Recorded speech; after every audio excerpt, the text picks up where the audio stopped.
नमस्ते। अजब ज्ञान हिंदी यूट्यूब चैनल में आपका स्वागत है।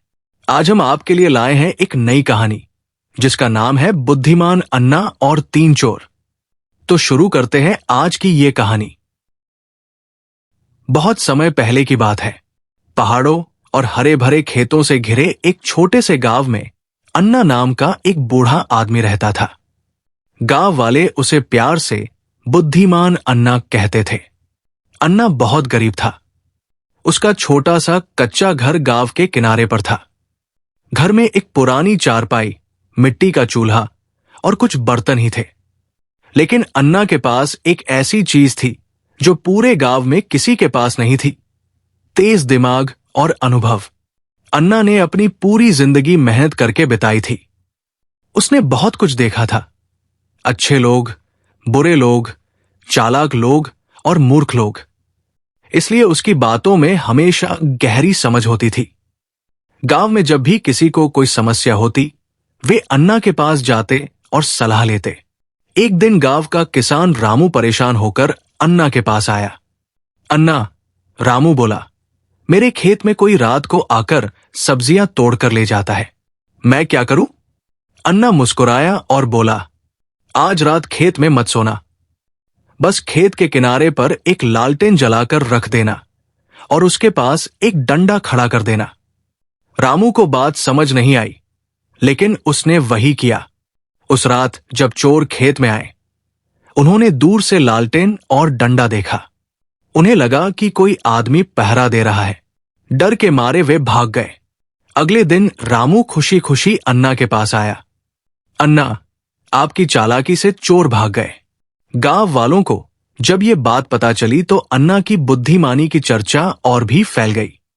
लेकिन जहां अच्छाई होती है, वहां बुराई भी होती है।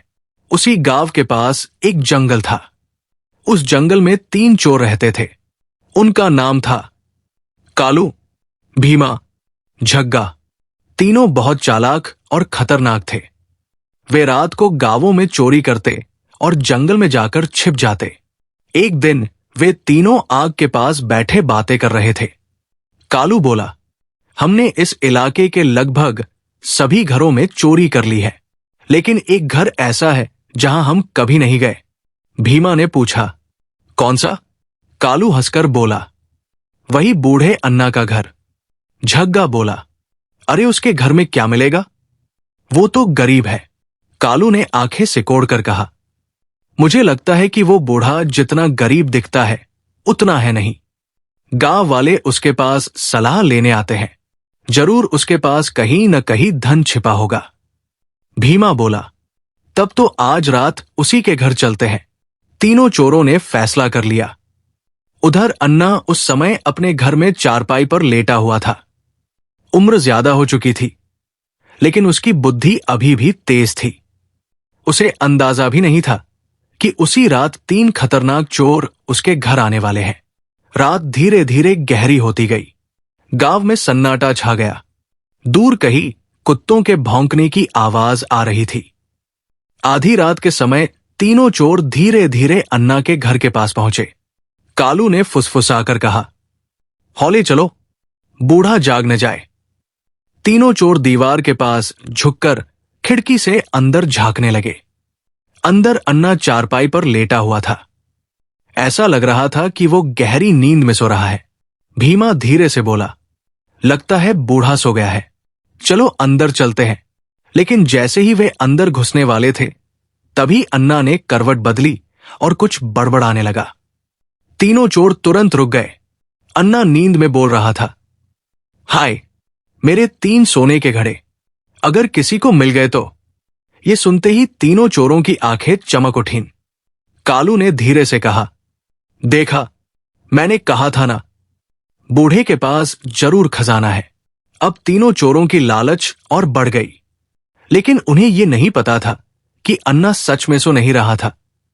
वो सब कुछ समझ चुका था। दरअसल अन्ना ने खिड़की के पास हल्की सी आवाज सुन ली थी। उसे तुरंत समझ आ गया कि कोई घर में घुसने की कोशिश कर रहा है। अब अन्ना ने अपने दिमाग से एक चाल चलने का फैसला किया।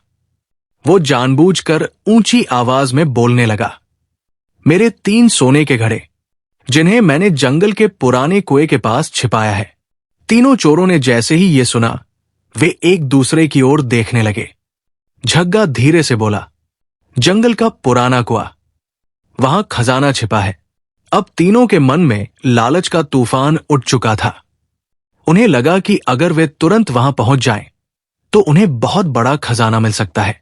लेकिन उन्हें यह नहीं पता था कि बुद्धिमान अन्ना अभी खेल शुरू कर चुका था, और आगे जो होने वाला था वो तीनों चोरों ने सपने में भी नहीं सोचा था।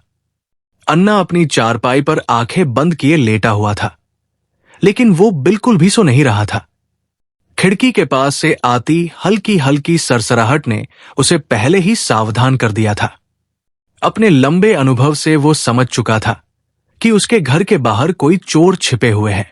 अन्ना जानता था कि वो बूढ़ा है और 3 चोरों का सामना ताकत से नहीं कर सकता, इसलिए उसने तुरंत अपने दिमाग का इस्तेमाल करने का फैसला किया। वो धीरे धीरे नींद में बड़बड़ाने का नाटक करने लगा। अरे, मेरे 3 सोने के घड़े कितनी मेहनत से छिपाए हैं जंगल के पुराने कुएं के पास। खिड़की के बाहर खड़े तीनों चोर ध्यान से उसकी बातें सुन रहे थे। कालू ने धीरे से कहा, सुना तुमने? बूढ़े के पास सच में खजाना है। भीमा की आंखों में लालच चमक उठा। 3 सोने के घड़े अगर हमें मिल गए तो जिंदगी भर आराम करेंगे। झग्गा बोला, लेकिन हमें जल्दी करनी होगी। कहीं बूढ़ा सुबह उठकर उन्हें कहीं और न छिपा दे। अंदर लेटा अन्ना उनकी धीमी फुसफुसाहट साफ सुन रहा था। उसके चेहरे पर हल्की सी मुस्कान आ गई। वो मन ही मन बोला, लोभ इंसान को अंधा बना देता है। अब उसने अपनी योजना का दूसरा हिस्सा शुरू किया। अन्ना ने फिर से जोर से करवट बदली और बड़बड़ाया, अगर कोई उस कुएं से खजाना निकालना चाहे तो पहले सारा पानी निकालना पड़ेगा, वरना घड़े नहीं मिलेंगे। तीनों चोरों ने यह बात भी सुन ली। कालू बोला, मतलब खजाना कुएं के अंदर है। भीमा ने कहा, और पानी निकालना पड़ेगा, तब जाकर घड़े मिलेंगे। झग्गा हंसते हुए बोला, कोई बात नहीं, हम 3 आदमी हैं, रात भर मेहनत करेंगे, लेकिन खजाना जरूर निकालेंगे। तीनों चोर बहुत खुश हो गए। उन्हें लगा कि किस्मत ने आज उनके लिए खजाने का दरवाजा खोल दिया है। उन्होंने तय किया कि वे तुरंत जंगल के उस पुराने कुएं के पास जाएंगे। लेकिन जाने से पहले कालू ने एक बार फिर खिड़की से अंदर झांका। अन्ना चारपाई पर वैसे ही लेटा हुआ था और खर्राटे लेने का नाटक कर रहा था। कालू धीरे से बोला, बूढ़ा गहरी नींद में है, इसे कुछ पता नहीं। तीनों चोर धीरे धीरे वहां से निकल गए और जंगल की ओर चल पड़े। जैसे ही उनके कदमों की आवाज दूर हुई, अन्ना उठकर बैठ गया। उसकी आंखों में चमक थी। वो खुद से बोला, अब देखता हूं लालच तुम्हें कहां तक ले जाता है। दरअसल अन्ना को जंगल के उस पुराने कुएं के बारे में अच्छी तरह पता था। वो कुआं बहुत गहरा था और उसमें हमेशा काफी पानी भरा रहता था। अन्ना जानता था कि तीनों चोर अगर खजाने के लालच में वहां जाएंगे तो उन्हें घंटों मेहनत करनी पड़ेगी। अन्ना धीरे से उठा और घर के बाहर आ गया। रात का समय था। चांद आसमान में चमक रहा था और चारों तरफ सन्नाटा था। अन्ना ने आसमान की तरफ देखा और मुस्कुराया। आज रात 3 चोरों को एक अच्छा सबक मिलने वाला है। फिर वो धीरे धीरे गांव की ओर चल पड़ा।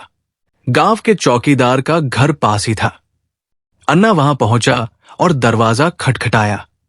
कुछ देर बाद चौकीदार नींद में ही बाहर आया। कौन है? अन्ना बोला, मैं अन्ना हूं। जल्दी से गांव के कुछ लोगों को बुलाओ। चौकीदार घबरा गया। क्या हुआ अन्ना? अन्ना ने मुस्कुराते हुए कहा, 3 चोर आज रात अपने ही लालच के जाल में फंसने वाले हैं। चौकीदार ने तुरंत गांव के कुछ लोगों को जगा दिया। जब सब लोग इकट्ठा हो गए तो अन्ना ने पूरी बात उन्हें बता दी। गांव वाले ये सुनकर हैरान रह गए। एक किसान बोला, तो चोर इस समय जंगल के कुएं पर होंगे? अन्ना ने सिर हिलाया। हां, और वे पूरी रात पानी निकालते रहेंगे, क्योंकि उन्हें लगता है कि वहां सोने के घड़े छिपे हैं। गांव वाले हंसने लगे। लेकिन अन्ना ने गंभीर होकर कहा, हंसने का समय बाद में मिलेगा, अभी हमें उन्हें पकड़ना है। सब लोग लाठियां लेकर अन्ना के साथ जंगल की ओर चल पड़े। उधर जंगल में तीनों चोर पुराने कुएं के पास पहुंच चुके थे। कुआं सचमुच बहुत पुराना और गहरा था। भीमा ने अंदर झांक कर देखा। अरे, इसमें तो बहुत पानी है। कालू बोला, कोई बात नहीं, जल्दी जल्दी पानी निकालते हैं। उन्होंने एक पुरानी बाल्टी और रस्सी ढूंढ ली जो पास ही पड़ी थी।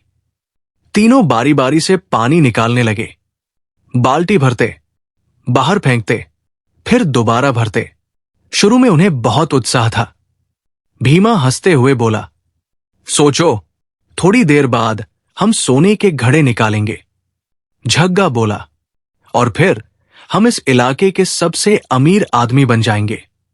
लेकिन उन्हें यह नहीं पता था कि उसी समय बुद्धिमान अन्ना गांव वालों के साथ उनकी तरफ आ रहा था और जल्द ही उनकी सारी मेहनत और लालच का सच सामने आने वाला था। घना जंगल रात के अंधेरे में और भी डरावना लग रहा था। चारों तरफ ऊंचे ऊंचे पेड़ खड़े थे और हवा चलने पर उनकी टहनियां आपस में टकराकर अजीब सी आवाजें कर रही थी। जंगल के बीचों बीच एक बहुत पुराना कुआं था। उस कुएं के पत्थर टूट फूट चुके थे और उसके आसपास झाड़ियां उगाई थी। गांव के लोग उस जगह पर बहुत कम जाते थे क्योंकि वो जगह सुनसान और डरावनी मानी जाती थी। लेकिन उस रात वहां 3 आदमी मौजूद थे, कालू, भीमा और झग्गा। तीनों चोर कुएं के पास खड़े होकर अंदर झांक रहे थे। कुएं के अंदर गहरा अंधेरा था, लेकिन नीचे पानी चमक रहा था। भीमा ने लंबी सांस लेकर कहा, अरे, इसमें तो बहुत सारा पानी है। कालू ने थोड़ा सोचते हुए कहा, बूढ़े अन्ना ने कहा था कि सोने के घड़े कुएं के अंदर हैं। उन्हें निकालने के लिए हमें पहले सारा पानी निकालना पड़ेगा। झग्गा ने हंसते हुए कहा, कोई बात नहीं, सोने के घड़े मिल जाएं तो इतनी मेहनत करना कोई बड़ी बात नहीं है। तीनों चोरों को पास ही एक पुरानी बाल्टी और रस्सी मिल गई। उन्होंने तुरंत काम शुरू कर दिया। कालू ने रस्सी से बाल्टी बांधी और कुएं के अंदर डाल दी। कुछ ही पल बाद बाल्टी पानी से भर गई। उसने पूरी ताकत लगाकर बाल्टी ऊपर खींची और पानी जमीन पर फेंक दिया। फिर भीमा ने वही काम किया। उसके बाद झग्गा की बारी आई। इस तरह तीनों बारी बारी से पानी निकालने लगे। शुरुआत में वे बहुत खुश थे। भीमा ने मुस्कुराते हुए कहा, सोचो, जब हमें सोने के घड़े मिलेंगे तब हम क्या करेंगे? झग्गा बोला, मैं तो सबसे पहले एक बड़ा घर बनाऊंगा, फिर नौकर रखूंगा और आराम की जिंदगी जीऊंगा। कालू ने लालच भरी आवाज में कहा, मैं तो सोने के सिक्कों से भरा संदूक बनवाऊंगा। तीनों हंसने लगे और भी तेजी से पानी निकालने लगे। लेकिन धीरे धीरे समय बीतने लगा। आधी रात गुजर गई, फिर 1 घंटा और बीत गया। तीनों चोर लगातार पानी निकालते रहे। अब उनके हाथ दर्द करने लगे थे और शरीर थकने लगा था। भीमा हांफते हुए बोला, अरे, ये कुआं इतना गहरा क्यों है? झग्गा ने कुएं में झांक कर देखा। पानी तो अभी भी बहुत है। कालू ने दांत भींचते हुए कहा, कोई बात नहीं, थोड़ा और मेहनत करते हैं। खजाना इतना आसान थोड़े ही मिलेगा। लालच ने उनकी समझ पर पर्दा डाल दिया था। तीनों फिर से काम में लग गए। रस्सी खींचते, बाल्टी भरते, पानी बाहर फेंकते। उनके कपड़े भीग चुके थे और हाथों में छाले पड़ने लगे थे। कुछ देर बाद झग्गा थककर जमीन पर बैठ गया। मुझसे अब नहीं हो रहा, बहुत थक गया हूं। कालू गुस्से में बोला, अगर अभी हार मान ली तो सोने के घड़े कभी नहीं मिलेंगे। भीमा ने भी झग्गा को डांटते हुए कहा, थोड़ी देर और मेहनत करो, सोचो कितनी दौलत मिलने वाली है। झग्गा मजबूरी में फिर उठ गया और काम करने लगा। लेकिन उन्हें यह नहीं पता था कि उसी समय जंगल के रास्ते पर कुछ लोग धीरे धीरे उनकी तरफ आ रहे थे। वे लोग थे गांव वाले और उनके साथ बुद्धिमान अन्ना। अन्ना ने दूर से ही कुएं के पास हलचल देख ली। वो धीरे से मुस्कुराया, लगता है हमारे मेहमान अभी भी मेहनत कर रहे हैं। गांव वालों ने भी देखा कि 3 आदमी कुएं से पानी निकाल रहे हैं। एक किसान धीरे से बोला, अन्ना, यही वे चोर है? अन्ना ने सिर हिलाया। हाँ, और वे अपने लालच के कारण पूरी रात मेहनत कर रहे हैं। गांव वाले ये सुनकर हंस पड़े, लेकिन अन्ना ने हाथ उठाकर उन्हें चुप रहने का इशारा किया। अभी शोर मत करो, पहले उन्हें थोड़ा और मेहनत करने दो। उधर कुएं के पास तीनों चोर अब पूरी तरह थक चुके थे। भीमा हांफते हुए बोला, अरे, इतना पानी कैसे हो सकता है? झग्गा ने गुस्से में बाल्टी जमीन पर पटक दी। मुझे लगता है बूढ़े अन्ना ने हमें बेवकूफ बना दिया है। कालू ने तुरंत कहा, नहीं, ऐसा नहीं हो सकता। बूढ़ा नींद में सच बोल रहा था, लेकिन उसके मन में भी अब शक पैदा होने लगा था। तभी अचानक पीछे से एक आवाज आई, हाँ, मैं सच ही बोल रहा था। तीनों चोर घबराकर पीछे मुड़े। उनके सामने अन्ना और गांव के कई लोग लाठियां लेकर खड़े थे। अब चोरों के चेहरे का रंग उड़ चुका था। उन्हें समझ आ गया था कि वे बुद्धिमान अन्ना की चाल में फंस चुके हैं। जैसे ही तीनों चोरों ने पीछे मुड़कर देखा, उनके सामने बुद्धिमान अन्ना और गांव के कई लोग लाठियां लेकर खड़े थे। चांदनी रात में सब कुछ साफ दिखाई दे रहा था। गांव वालों के चेहरों पर गुस्सा था, जबकि चोरों के चेहरों पर डर साफ झलक रहा था। कालू घबराकर बोला, अन्ना, आप यहां? अन्ना हल्की मुस्कान के साथ आगे बढ़ा और बोला, हाँ बेटा, मैं ही हूं। और मैं देख रहा था कि तुम लोग मेरे सोने के घड़े निकालने के लिए कितनी मेहनत कर रहे हो। यह सुनकर गांव वाले हंसने लगे। भीमा का सिर झुक गया। अब उसे समझ आ गया था कि वे पूरी रात बेकार मेहनत करते रहे। झग्गा गुस्से में बोला, तो इसका मतलब कुएं में कोई खजाना नहीं है? अन्ना ने शांत आवाज में कहा, नहीं बेटा, वहां कोई सोने के घड़े नहीं है। वो तो मैंने तुम्हें फंसाने के लिए कहा था। तीनों चोरों के चेहरे उतर गए। उन्हें अपनी मूर्खता पर शर्म आने लगी। कालू ने धीरे से पूछा, लेकिन आपको कैसे पता चला कि हम आपके घर आए थे? अन्ना मुस्कुराया, जब तुम खिड़की के पास फुसफुसा रहे थे, तब मुझे आवाज सुनाई दे गई थी। मैं समझ गया था कि कुछ लोग घर में घुसने की कोशिश कर रहे हैं। गांव का एक किसान गुस्से में बोला, तुम लोगों ने पूरे इलाके में चोरी करके सबको परेशान कर रखा है। दूसरा आदमी बोला, आज तुम लोग पकड़े गए हो, अब तुम्हें सजा जरूर मिलेगी। तीनों चोर डर से कांपने लगे। भीमा ने हाथ जोड़कर कहा, हमें माफ कर दीजिए, हमसे गलती हो गई। लेकिन गांव वाले बहुत नाराज थे। वे तीनों को पकड़कर गांव ले जाने लगे। तभी अन्ना ने हाथ उठाकर सबको रोक दिया। रुको, पहले मैं इनसे कुछ कहना चाहता हूं। सब लोग शांत हो गए। अन्ना धीरे धीरे चोरों के पास आया। उसकी आवाज बहुत शांत थी, लेकिन उसकी बातें सीधी दिल में उतर रही थी। अन्ना बोला, तुम तीनों ने पूरी रात मेहनत की है ना? कालू ने थके हुए स्वर में कहा, हां, हमने पूरी रात पानी निकाला। अन्ना ने कहा, अगर तुम लोग यही मेहनत किसी ईमानदार काम में करते तो शायद आज तुम्हें चोरी करने की जरूरत ही नहीं पड़ती। तीनों चोर चुप हो गए। अन्ना की बातें सुनकर उन्हें अपनी गलती का एहसास होने लगा। अन्ना ने आगे कहा, लालच इंसान को अंधा बना देता है। तुम्हें सोने के घड़ों का लालच था, इसलिए तुमने बिना सोचे समझे पूरी रात मेहनत की। झग्गा धीरे से बोला, आप सही कह रहे हैं अन्ना, हम लालच में आ गए थे। अन्ना ने गांव वालों की तरफ देखा और बोला, अगर ये सच में अपनी गलती मानते हैं तो इन्हें एक मौका देना चाहिए। गांव वाले आपस में बातें करने लगे। कुछ लोग गुस्से में थे, लेकिन कुछ लोगों को अन्ना की बात सही लगी। आखिरकार गांव के मुखिया ने कहा, ठीक है, अगर ये तीनों वादा करें कि अब कभी चोरी नहीं करेंगे तो हम इन्हें माफ कर देंगे। तीनों चोरों ने तुरंत हाथ जोड़ लिए। कालू बोला, हम वादा करते हैं कि आज के बाद कभी चोरी नहीं करेंगे। भीमा ने कहा, हम मेहनत करके ईमानदारी से जीवन बिताएंगे। झग्गा की आंखों में आंसू आ गए। आज हमें समझ में आ गया कि लालच और चोरी का रास्ता हमेशा गलत होता है। अन्ना ने मुस्कुराते हुए कहा, याद रखो, मेहनत का फल हमेशा मीठा होता है, लेकिन लालच का फल हमेशा कड़वा होता है।